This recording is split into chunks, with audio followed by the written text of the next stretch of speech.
बिस्मिल्लाहिर्रहमानिर्रहीम। अस्सलाम नाज़रीन, मैं हूं इरफान हाशमी और आपको प्रोग्राम में खुश आमदीद कहता हूं। व्यूअर्स, आज 31 अक्टूबर है और दिन है जुमेरात का। आज पाकिस्तान के अंदर दो इंतहाई अहम डेवलपमेंट्स हुई हैं। इस्लामाबाद हाई कोर्ट के जस्टिस मियां गुल हसन औरंगजेब और अरबाब ताहिर ने आज़म सवाती साहब का जो जिस्मानी रिमांड का ऑर्डर था इसे कलअदम करार दिया। कल मियां गुल हसन औरंगजेब साहब काफ़ी गुस्से में थे और उन्होंने कहा कि कमेंट्स लेकर आए, जज साहब क्यों लगाए गए, हम बार बार इनके खिलाफ जो है वो शिकायत कर चुके और एक बंदा रखा हुआ है और ये बंदा करता क्या है, हुकूमत के मामलात को एक तरह से सहूलतकारी कर रहा है और सियासी केसेस में उन्हें फैसिलिटेट करता है। अब मियां गुल हसन औरंगजेब साहब आज जब दोबारा से समाअत शुरू हुई तो उन्हें शायद अपनी गलती का एहसास हुआ और उन्होंने कहा कि मुझे इतना गुस्सा नहीं करना चाहिए था, जज साहब हमारे सामने मौजूद नहीं थे, अगर हमारे सामने मौजूद होते तो हम ज़रूर जो है इसका जवाब उनसे मांगते, लेकिन जो कुछ हुआ ये गलत था। 5 अक्टूबर का जो फैसला है, जज को ये पूछना चाहिए था कि ये वाक़या 5 अक्टूबर का है और आप मेरे से क्यों जिस्मानी रिमांड जो है वो अब मांग रहे हैं। तो ये एक तरह से जो आज़म सवाती साहब दरख्वास्त लेकर गए उसे मंजूर करते हुए इस जिस्मानी रिमांड को जहाँ पे कलअदम करार दिया गया, वहीं पर पाकिस्तान के मीडिया ने जी इसे मिस रिपोर्ट किया कि इत्मीनान का इजहार किया गया। अगर इत्मीनान का इजहार किया गया होता तो वो कभी भी ना कहते कि एक जज यानी उसे पूछा जाए कि उसने क्यों जो जिस्मानी रिमांड दिया और फिर जिस्मानी रिमांड के खिलाफ जो दरख्वास्त आई थी इसे मंजूर क्यों किया गया, अगर मुतमईन होते। तो पाकिस्तान का मीडिया जी हमेशा से ये हरकत जो है वो करता है और अरबाब ताहिर साहब ने भी ये कहा कि क्या कोई मजीद केसेस तो नहीं है। इस पर प्रोसिक्यूटर ने कहा कि जनाब मुझे देखना पड़ेगा और फिर ये भी उन्होंने कहा कि अगर मजीद केसेस होते तो हमें ज़रूर मालूम होता और जो उनकी गिरफ्तारी है तमाम केसेस के अंदर वो गिरफ्तार है, इसीलिए उनका जिस्मानी रिमांड जो मांगा गया। क्योंकि ये करते क्या है कि इधर से एक जिस्मानी रिमांड ख़त्म होता है तो फिर दूसरा मांग लिया जाता है। अब ईमान मिज़ारी साहिबा के केस के अंदर भी यही हुआ है जी। आमिर फ़ारूक साहब और सुमन रिफत साहिबा ने उनको जो उनका जिस्मानी रिमांड था इसे कलअदम करार दे दिया, कल मुअत्तल किया था।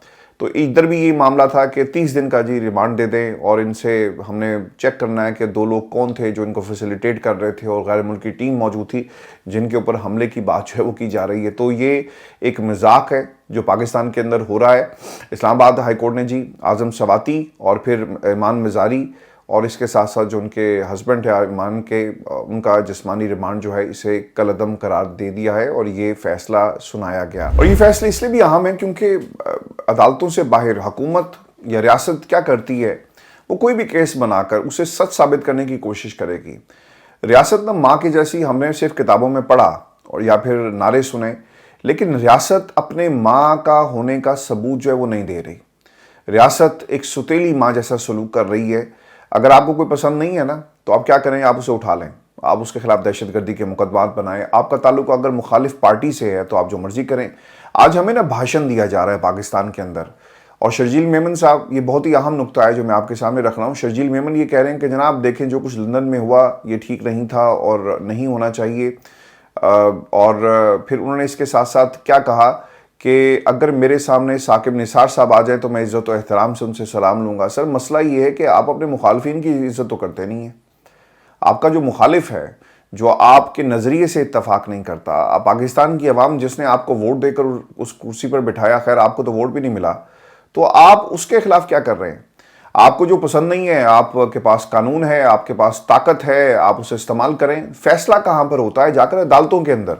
अदालतें बताती हैं कि आप ठीक थे या गलत थे। आपने तो एक केस बिल्टअप किया ना कि जनाब देखें जो गैर मुल्की जा रहे थे इन्होंने कार्य सरकार में मुदाखलत की, कार्य सरकार में मुदाखलत हुई, इसे कोई डिनाई नहीं कर रहा, लेकिन किसी को ये कहना कि ये दहशतगर्द है, इसके फैसिलिटेटर थे, फिर आपको साबित भी ये चीज़ें करनी पड़ेंगी। अगर आप इमरान खान की बहनों के ऊपर बारूदी जैकेट्स और बारूद डाल देंगे कि असम्बली उड़ानी थी, तो फिर आपको ये साबित करना पड़ेगा। आप जो मर्जी उसके अंदर लिख दें, लेकिन अदालतों के अंदर जब तक ये केसेस साबित नहीं होते कोई मुजरिम डिक्लेयर नहीं हो सकता। आपकी लिस्ट में तो सारे मुजरिम हैं।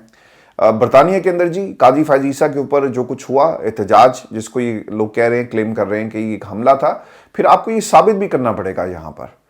और सिर्फ स्टेटमेंट से बात नहीं चलेगी। अगर पाकिस्तान की हुकूमत जाती है स्कॉटलैंड यार्ड के पास और उन्हें कहती है कि हमारे जस्टिस काजी फैज ईसा बहुत ही प्यारे हैं जी, हमारे लाडले हैं, और इनके ऊपर और जो हाई कमीशन की गाड़ी थी उसके ऊपर हमला किया गया, तो फिर आपको इसके सबूत लेकर आना पड़ेंगे। ये लोग कौन थे, 2 थे, 3 थे, 4 थे, प्लानिंग कहाँ पर हुई, किसके कहने पर हुई। और फिर एक इंटरेस्टिंग बात इसके अंदर पता है क्या है, मैंने कल वीडियो देख रहा था, मैंने इस पर ज़्यादा बात नहीं की। हुआ ये जी कि जब ये काजी फैजीसा की गाड़ी वहाँ पे गुजरी है ना, तो पीछे पुलिस की गाड़ी भी थी। और वाकई अगर ऐसी कोई सूरत हाल थी जैसा कि क्लेम किया जा रहा है मुख्तलिफ लोगों के ट्वीट्स के अंदर, और जो स्टेटमेंट्स हुकूमत पाकिस्तान की तरफ से आ रहे हैं, तो पुलिस को वहाँ पर इंटरवीन करना चाहिए था। पुलिस को तो कुछ नज़र नहीं आया, और पुलिस वहाँ से वो गाड़ी, आप वीडियोस देख लें, उस गाड़ी में जो काजी साहब की गाड़ी, उसके बाद पुलिस की गाड़ी वहाँ से गुजर रही है। अच्छा, अब ये ज़रूर देखा गया उस वीडियो के अंदर कि कुछ लोग गाड़ी के शीशे के ऊपर हाथ मार रहे हैं। अब ये लोग कौन थे, ये चेक करना पड़ेगा। ये किसके कहने पर वहाँ पर गए, इनका मकसद क्या था। मैंने तो आपको कल ही बता दिया था, जो लास्ट हमारी वीडियो थी, कि इस एहतजाज के फौरी बाद ना शनाख्त परेड होगी, कौन पहुंचा है, किसने क्या किया। लेकिन एक चीज़ थी कि एहतजाज करने से बरतानिया की हुकूमत जो है वो आपको नहीं रोकती। यहाँ पे हर बंदे का जी हक है, आप 10 डाउनिंग स्ट्रीट में जाकर एहतजाज करें। यहाँ पर दफ़ा 144 जो है वो नहीं लगाई जाती। हर चीज़ कायदे और कानून के मुताबिक होती है। मैंने इससे पहले भी मुतादिद दफ़ा आपको बताया कि अगर आप 10 डाउनिंग स्ट्रीट के सामने एहतजाज करना चाहते हैं, आप एक एप्लीकेशन दें। आप किसी के घर के बाहर जाकर एहतजाज करना चाहते हैं, आप एप्लीकेशन दें। ये जो अल्ताफ़ हुसैन के घर के बाहर कई एहतजाज जो हैं वो हुए, पुलिस आती है, पुलिस की प्रेजेंस के अंदर एहतजाज किया जाता है। ये उन प्रोटेस्टर्स की सिक्योरिटी के लिए भी पुलिस मौजूद होती है, और जिसके खिलाफ एहतजाज किया जा रहा है उसके लिए भी सिक्योरिटी वहाँ पर मुहैया की जाती है। हाई कमीशन के बाहर एहतजाज होता है, वो भी एक दरख्वास्त जाती है। और इंडियन हाई कमीशन के बाहर भी एहतजाज की दरख्वास्त आप दे सकते हैं। आप 4 हों, 50 हों, 5 लाख हों, 5,000 हों, आपको एहतजाज से कोई नहीं रोक सकता। हमने मुतादिद दफ़ा इंडियन हाई कमीशन के बाहर एहतजाज होते हुए देखे। बैरियर्स लगाकर आपको आपकी हदूद जो है बता दी जाती है। आप दरवाजे के बिल्कुल सामने खड़े होकर नारे मारें, कोई आपको नहीं रोकेगा। यहाँ की हुकूमत आपको फैसिलिटेट करती है, बल्कि पुलिस की आपके एहतजाज का जो हुजम है उसके मुताबिक, और जितने लोग आपसे पूछे जाते हैं कि कितना बड़ा आप एहतजाज कर रहे हैं, कितने लोग होंगे, तो उस हिसाब से पुलिस को वहाँ पर डिप्लॉय किया जाता है सबकी सेफ्टी के लिए। तो ये जो जमहूरियत है सर इसी तरह ही करती है। लेकिन पाकिस्तान के अंदर क्या है, आप के खिलाफ केसेस बनाए जाएंगे और एक बयानिया, झूठा बयानिया जो है वो घड़ा जाता है। फैसले अदालतों पर जब छोड़े जाते हैं तो वहाँ से पता चलता है कि ये तो सिर्फ झूठ की दुकान थी, सच कुछ नहीं था। इसी तरह का एक झूठ जी अब हुकूमत पाकिस्तान की जो इत्तेहादी हैं उनकी तरफ से और अरकान पार्लियामेंट की तरफ से बोला गया। इन्होंने ना जी ये ख़त लिख दिया है शहबाज शरीफ साहब को, और इस ख़त को लिखने के बाद अगर कभी मेरिट पर पाकिस्तान में ये जो जितने भी आपके नॉमिनेशन पेपर्स हैं इनको की जांच पड़ताल हो ना, तो सारे के सारे नाअहल हो जाएंगे, क्योंकि इन्होंने झूठ बोला है। एक ख़त लिखा गया जी इमरान खान के हवाले से 160 अरकान असम्बली ने, और इसमें ख़त में क्या कहा गया ये मैं आपको बता देता हूँ। बानी पीटीआई ने रियासती इदारों के खिलाफ सियासी तशद्दुद और मुजरिमाना धमकियों को मुतारिफ करवाया। उन्होंने 9 मई 2023 को बड़े पैमाने पर हंगामा राई और तोड़ फोड़ की और हजूम को पार्लियामेंट, सरकारी टेलीविजन की इमारत और रेडियो पाकिस्तान पर हमले के लिए उकसाया। अब ये देखना पड़ेगा कि ये 9 मई 2023 को क्या सरकारी टेलीविजन के ऊपर हमला हुआ, क्योंकि इसमें जिक्र किया जा रहा है 9 मई 2023 को। फिर इसके साथ साथ पार्लियामेंट की बिल्डिंग पर हमले की बात की जा रही है, फिर रेडियो पाकिस्तान पर हमले के लिए उकसाने की बात की जा रही है।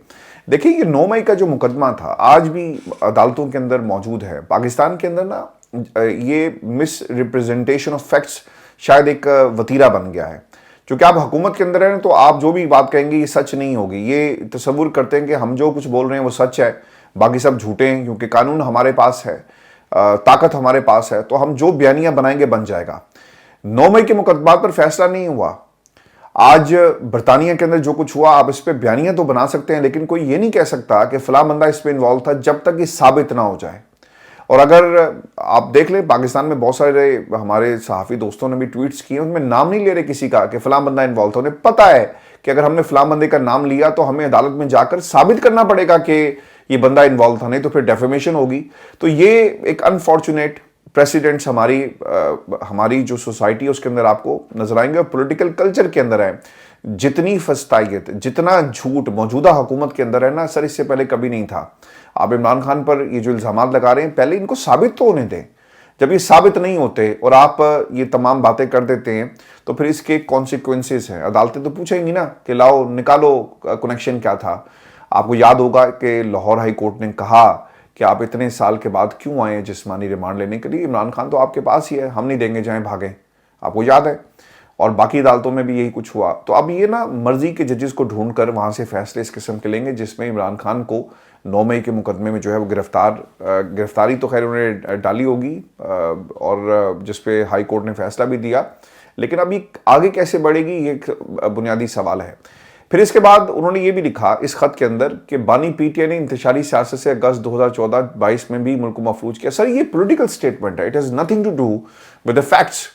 آپ فیکٹس کو چھپا رہے ہیں، آپ فیکٹس کو توڑ مروڑ کر جو ہے وہ پیش کر رہے ہیں۔ پاکستان مسلم لیگ نون کے سے اگر آپ کا تعلق ہے، ایم کیو ایم سے یا پیپلز پارٹی، آپ کے اپنے اتحادی آپ کی حکومتوں کے بارے میں کیا کہتے رہے، اس کے اوپر بھی آپ کو نظر ثانی کرنی پڑے گی۔ اس پولیٹیکل سٹیٹمنٹ، اس کی کوئی حیثیت نہیں ہے، لیکن یہ ضرور ہے کہ آپ سارے کے سارے اب نااہل ہو گئے ہیں، چونکہ آپ نے جھوٹ اس کے اندر بولا ہے۔ پھر ڈیجیٹل دہشت گردی کی بات کر رہے ہیں۔ سر تاڑی جڑی ڈیجیٹل دہشت گردی اس وقت جو آپ کے قبیلے کے تعلق رکھنے والے صحافی ہیں، وہ تو سیدھی سیدھی ماں بہن کی گالیاں نکال رہے ہیں، اور کیسے کیسے نام جو ہیں وہ متعارف کروا دیے گئے۔ کسی جماعت کو فالو کرنا یہاں پر ایک گناہ کبیرہ کے طور پر لیا جاتا ہے۔ پاکستان تحریک انصاف کے ساتھ اگر آپ کا تعلق ہے، یا آپ اسے فالو کرتے ہیں، یا آپ اس کے بارے میں بات کرتے ہیں، تو آپ کے طرح طرح کے نام رکھے جائیں گے، آپ کی کریکٹر اسیسینیشن ہوگی، اور یہ کام نا دوسری طرف بھی ہوتا رہا۔ یہ ایسا نہیں ہے پی ٹی آئی کو موقع ملے گا وہ بھی یہ کرے گی۔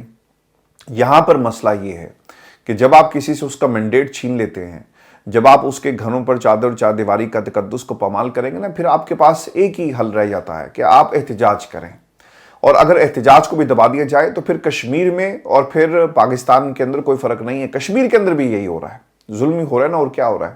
یہ الگ بات ہے کہ ہمارے باؤجی یہ کہتے ہیں کہ کشمیر کے پاکستان اور بھارت کو قریب آنا چاہیے، اور سستی بجلی دیو جی انہوں، اور سستی بجلی کی وہ بات کر رہے ہیں، اور ہم ہمارے سے اچھے بھارتی صحافیوں کو وہ سمجھتے ہیں۔ اگلے دن کسی نے کہا ہوا تھا کہ جناب بھارتی صحافی جو ہیں وہ دیش دروہی نہیں ہوتے آپ کی طرح۔ مسئلہ سر یہاں پہ یہ ہے کہ آپ پاکستانی صحافیوں کو تو دیش دروہی اپنی حکومت اور قوم کے خلاف نہیں جانتے۔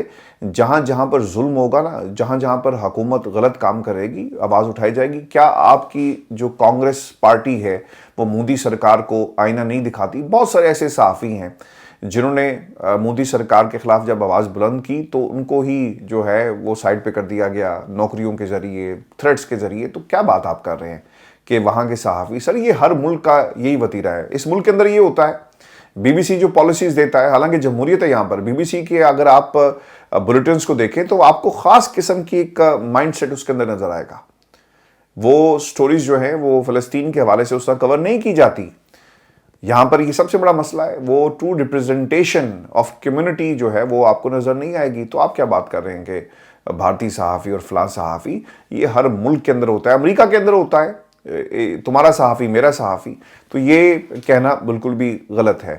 میں آپ کو نا بھی ایک اور خبر بھی دے دیتا ہوں، اور ایک تاثر یہ عام کرنے کی کوشش کی جا رہی ہے، بہت ہی اہم نقطہ ہے کہ شاید پاکستان تحریک انصاف یحییٰ افریدی کے خلاف ہے۔ دیکھیں میں نے آپ کو اس دن بھی کہا تھا کہ یحییٰ افریدی کے خلاف پاکستان تحریک انصاف کو نہیں جانا۔ آپ کا ٹارگٹ یحییٰ افریدی نہیں ہے، کیوں آپ اپنے دشمنوں میں اضافہ کر رہے ہیں، اور کیوں آپ تحریک چلائیں گے؟ شاید پاکستان تحریک انصاف نے یہ بات جو ہے ان کو سمجھ میں آ گئی ہے، اور انہوں نے یحییٰ افریدی کے استعفے کے مطالبے کی جو بات ہے اس سے اپنے آپ کو ڈسٹنس کر لیا۔ ایک رپورٹ جی انصار عباسی صاحب کی طرف سے آئی، اور مجھے اس رپورٹ کو پڑھنے کے بعد شاید جو سوالات ریز کیے گئے، جس طرح سے اینگلنگ کی گئی، ایسا لگا کہ شاید تحریک انصاف کو یحییٰ افریدی کے سامنے لا کر کھڑا کرنے کی کوشش کی جا رہی ہے۔ مثال کے طور پر کیا آپ 26ویں آئینی ترمیم کو مانتے ہیں؟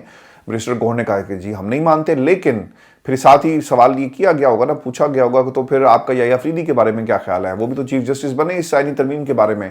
تو پھر اس کے اوپر عامر یہ جو بیرسٹر گوہر تھے انہوں نے کہا کہ ہم انہیں چیف جسٹس مانتے ہیں، لیکن ہم 26ویں آئینی ترمیم کو نہیں مانتے۔ پھر ایک خبر کے اندر مزید یہ کہا گیا کہ جو سیاسی کمیٹی ہے ان میں سے بہت سارے ایسے لوگ تھے جنہوں نے اصرار کیا کہ ہمیں جوڈیشل کمیشن میں شامل نہیں ہونا چاہیے، اور اس کے بعد بیرسٹر گوہر، علی ظفر، عمر ایوب ان رہنماؤں میں شامل تھے جنہوں نے اس عمل کا حصہ بننے کے لیے پرزور دلائل دیے، اور بصورت دیگر انہوں نے کہا کہ متنبع کیا کہ حکومت کو اپنی پسند کی آئینی بینچز کی تشکیل کے لیے کھلی چھوٹ مل جائے گی، لہٰذا ہم جو ہے اگر اس سے دور گئے تو ہمیں نقصان ہوگا۔ تو یہ ایک کام جو ہے وہ کیا گیا، لیکن ایک تاثر ضرور ملا کہ پاکستان تحریک انصاف یحییٰ افریدی کے خلاف جو ہے شاید ان کے اندر بھی کوئی نہ کوئی کہیں نہ کہیں کسی لیول کے اوپر एक कंसर्न ज़रूर पाया जाता है जो बैरिस्टर पर बिल्कुल ठीक है जी। बैरिस्टर गौहर, आपको कोई ज़रूरत नहीं पड़ी कि आप पाकिस्तान तहरीक इंसाफ को और या अफरीदी को आमने सामने लाकर खड़ा करें, क्योंकि 26वीं तरमीम हुई, अगर ये ना